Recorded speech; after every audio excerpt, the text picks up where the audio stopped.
Recently, Harrison County Fire Rescue had an interesting call where a subject was bitten by a snake. This call occurred in a rural area of Harrison County. Immediately upon dispatch, we heard the person was bitten by a snake. We requested the helicopter to respond. Not all the time are snake bites serious. They're either going to be serious or they're not going to be serious. In this instance, this was a serious call. And how we found that out is when we arrived, the patient just looked like they were sick.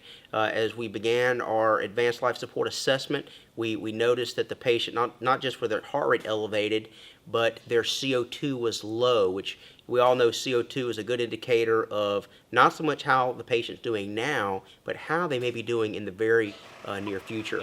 So the helicopter landing zone was set up by one of our engine companies while paramedics started an IV and continued the assessment. Like any kind of snake bite, the big thing is we want to identify the snake. So in this case, the snake was captured. It was placed in a bag in the preparation of taking it to the hospital, which we really don't want to put snakes, live or dead, onto an aircraft. So the best way to think is take a picture of the snake, and that can go on to the hospital with the crew.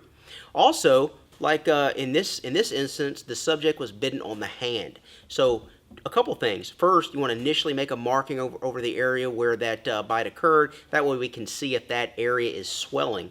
Also, taking a series of pictures as well will give the trauma center staff a great idea of how the bite looked early on in the sequence of events. So in this case, some good lessons learned are get the helicopter in the way, especially in the rural areas. A rapid assessment upon arrival to include CO2. We know that CO2 is such a good predictor of not so much that this patient is critical now, but how they're going to be. In this case, the patient's vital signs were relatively normal. The CO2 was low.